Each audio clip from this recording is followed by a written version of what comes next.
We're joined this morning by Chief Eddie Olafeso, a member of the PDP Board of Trustees and former National Vice Chairman, Southwest. Good morning, sir. Thank you for coming on today. Nice being here, and thanks Good for to see you having me. again. Good to see you again, too. Well, good morning. Good morning, sir. Yes, welcome. So after all of that meeting, what's going on now in terms of are the two groups meeting? What's the next step? The honest truth is that having gone through this long period of anger and angst, it's about time we begin to think about those behind us. The members, ordinary members of the People's Democratic Party, and what the future holds for the party. I think the language at this moment should be reconciliation and reconsideration. It is not out of sheer cowardice. A lot of things have ambushed us, time in particular, and a lot of other issues that is equally an issue within the political environment. But the leadership is so desirous that it's about time. Yeah, the other people that brought us this far are equally desirous, and thank God for the opportunity given by the Appeal Court Division of Ibadan to say, you know, talk to yourselves, let's see exactly how far you can go about reconciliation, and then come back to us. So our discussion centered seriously on reconciliation. Why certain things we noticed in the past were not done the right way, or were not about equity, justice, and fairness.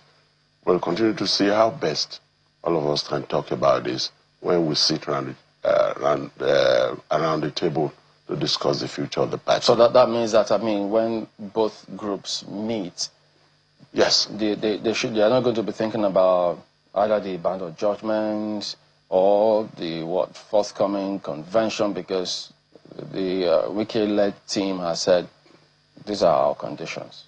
Come with yours. The future of the party and our people exactly will make us any form of sacrifice to just move on, to perpetuate the name of the party, and to ensure that people are given the opportunity to be all they can be within the party, like we have given opportunity to the same people that are holding the party down.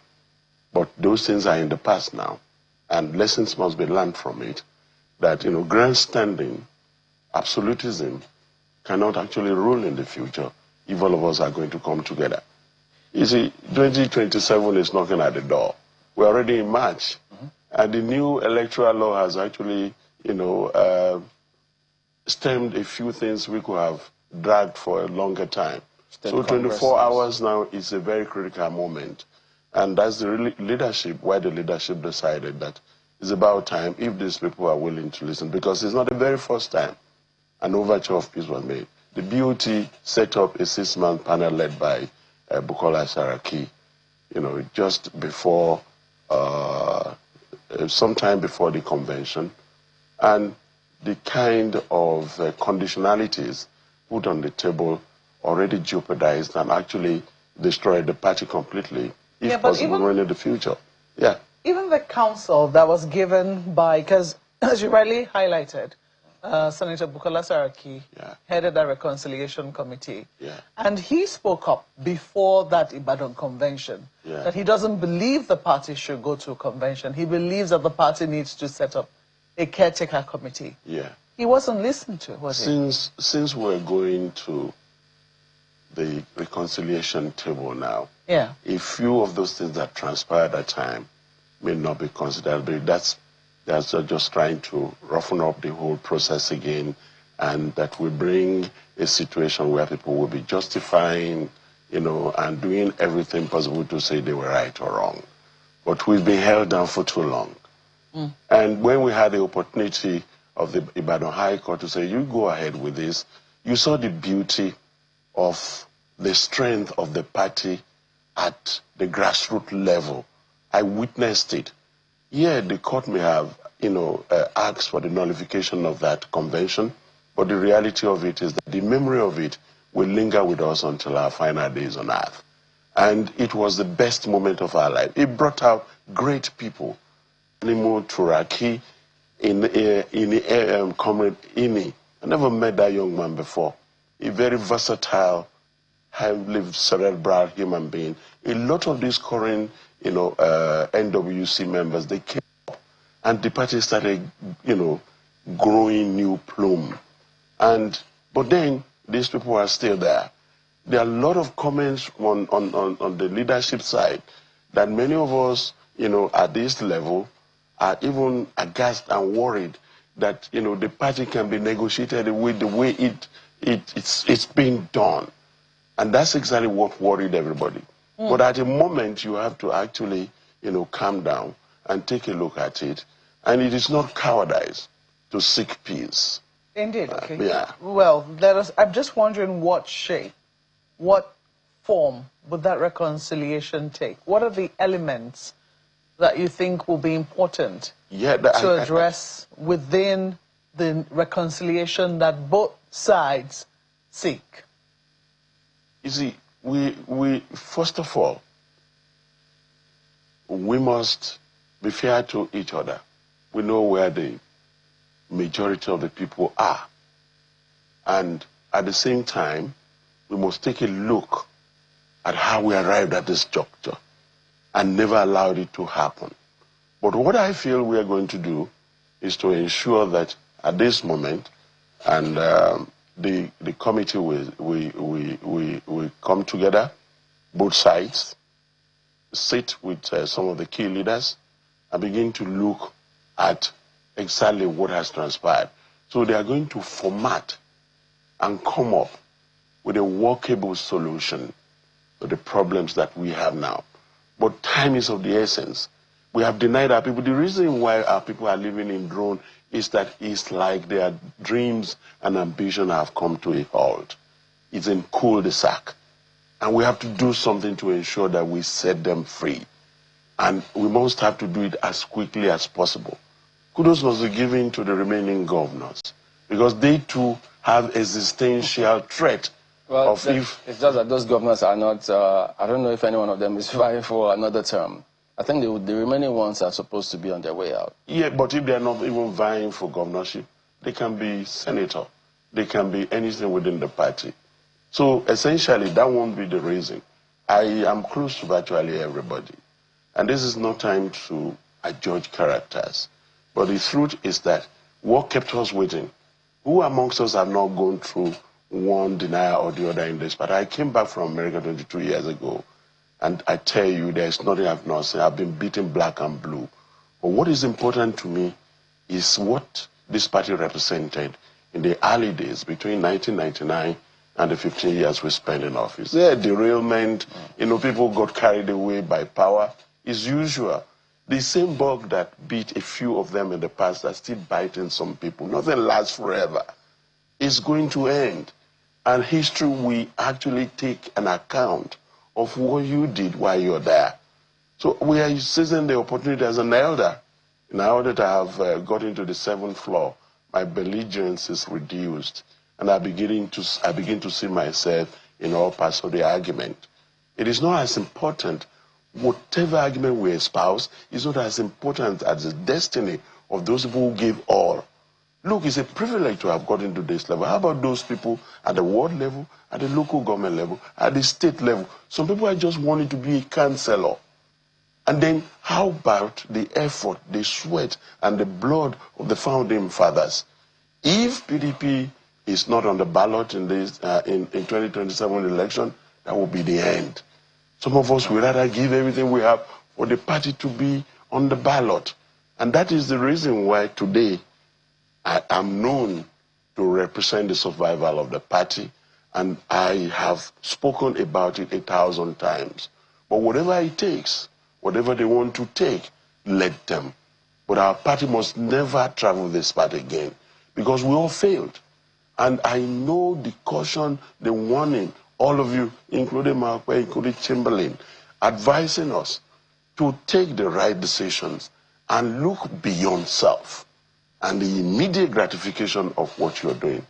But a few of them fell into, into the deaf's ear, and nothing happened. But where we are today, both Sheyi Makinde and Governor Bala, Governor Sheyi Makinde and Governor Bala Mohammed, everybody is desirous of peace so that this party can survive. It's like that biblical story of two women fighting over, a baby. And the king had to, and one of the women said to the king, no, let the child go. When the child is grown, the child will identify the mother. This is our plea this morning. The dark clouds hanging over PDP is over. And I'm talking about peace and reconciliation. I'm not talking about the details of what transpired in court. Because really, if you look at that, you see that there is a lot of compromise. And there is an institutional conspiracy that is actually happening to just put paid to the existence of PDP. How can we do that? I left America 22 years ago. So my children will not come back here and contest, under the platform of PDP or become anything they want to become. In America, you see generations of people either Republican or Democrat. It must not be allowed to. The PDP is the only surviving party since 1999, and it will not die. If I have to pay the price personally, I am willing to. And this is me, the least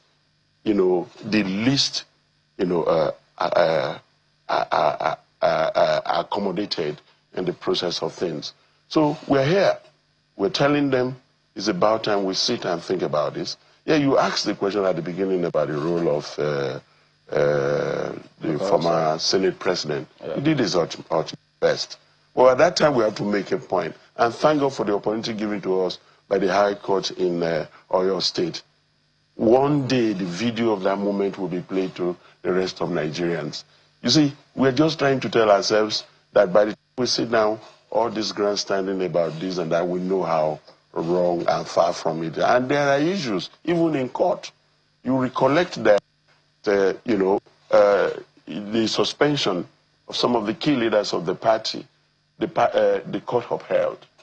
And how can you be suspended at the same time you're taking decisions on behalf of the party that you're no longer... But with this meeting now, yeah, it just suggests as though all court cases will ultimately be withdrawn. Will be withdrawn if we come, and thank God, it is a court, propelled reconciliation. And we thank the judiciary for that opportunity. We must talk peace at all times. No matter which clime you are and everywhere, it never paid for us to have decimated a very bubbling party this way. The party I knew that I served under Dr. Olusegun Agagu, the former president, Baba Obasanjo, and then suddenly, even under President Goodluck Jonathan, look at what had become of us. It's interesting. I mean, you've just talked about what happened in Ibadan and how that is going to be played back at some point. The memories still stay. I mean, I watched, because it was broadcast live. It went on well into the night. Initially, it was seeming like it wasn't going to happen. There was plenty of uncertainty around it. But then by the day of the convention, in fact, a day or two before the convention, we started to see that it does appear that this convention is going to go ahead. But preceded, I mean, it would seem that while that convention was holding, some people say, as a symbolic defiance of those who did not want to hold, not only did it hold, it also took certain decisions. All of those things have now been nullified, it would seem, by the fact that the court says it ought not to have held. But it would seem that that defiance also, permeated decisions that were taken. The fact that certain people were considered as doing harm to the party, and so they were expelled in that convention. When they were accosted with the decisions that came out of the Ibadan Convention, they laughed over it and they said, look, that certainly cannot hold water and would not stand the test of time. And it would seem that they have been proven right. But then the motivations that led to that decision being taken, I would imagine that a number of people will still harbor them. I'm wondering how it will happen, this reconciliation that, the PDP is thinking of, especially given the fact that, some prominent members within the party are still maintaining that for 2027, they would not be supporting the party's presidential candidate, assuming you were to come up with one. And that stance hasn't changed. How do you think this reconciliation then will materialize in a way that is holistic, would really push your party towards 2027? Thank you, Marokwe, for your incisiveness and for constantly watching exactly what was going on. There was no emotional roller coaster in Ibadan because some people were, suspended. And they were asked to face the disciplinary committee, which they never did. It was obvious by their utterances and by their effort in the public domain that they want the party dead. No. Thank God we had that opportunity of the High Court asking us to go ahead. And the judgment already came up that whatever we did there, even at a lower court, was validated. But then the appeal court said no. And the appeal court, our lawyers are working on it. I'm not a lawyer, so I won't speak much about it. But Marco, the truth is that you can decide. Now, I've seen it. I told you I lived in America. You can be a Republican and work for Democrat. You recuse yourself. You tell your party, no, in this choice I'm about to make as a citizen, because your rights are intact, even when you're a member of a party, to make a choice as to who governs you.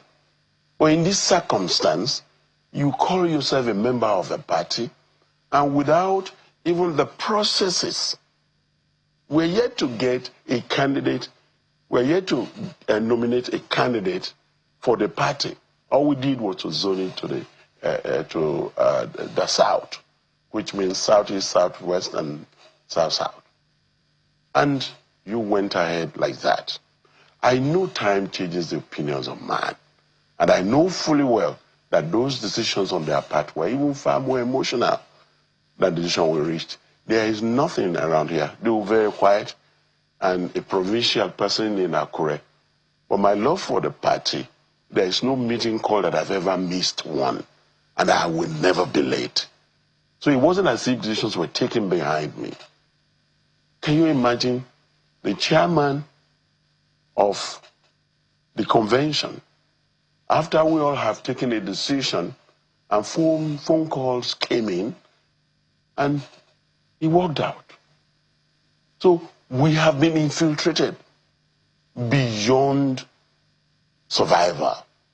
And those things that we did, and we allow history to judge us. Yeah, the law says, nullified.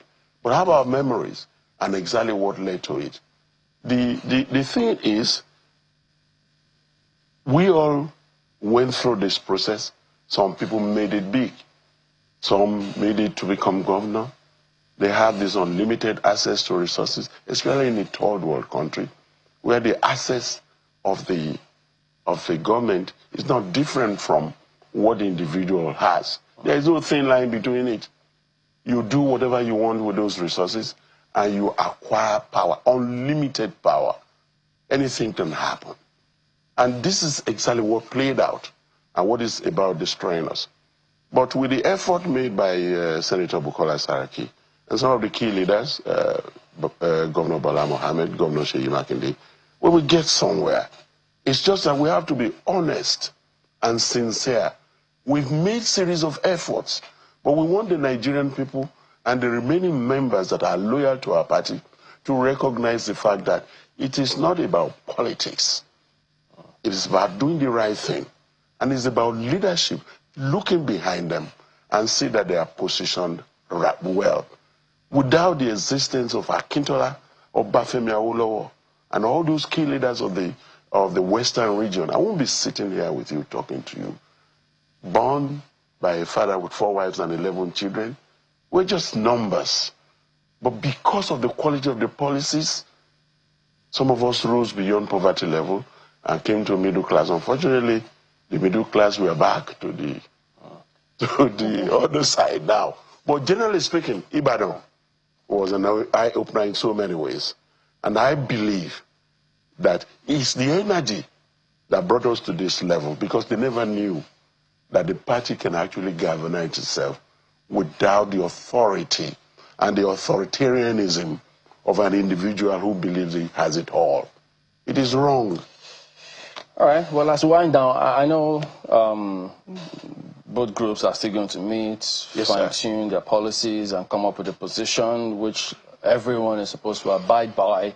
Yes. But as it is right now, with the Electoral Act, from the look of things, there are those who think that the horse has bolted from the stable in terms of the presidential, not just the candidate now, but the quality representation, because whoever emerges as the presidential candidate of the PDP may not necessarily have the kind of chance they would have loved to, as things are right now. So it appears as though it will be difficult to challenge the APC. Timberlane, I've lived long enough to see the magic of God, and that what will be will forever be. 24 hours is a long time in politics. Yes, we're down, but not out. And the reality of it is that if we can come together, recuse yourself, excuse yourself. I'm not going to vote for this, your candidate.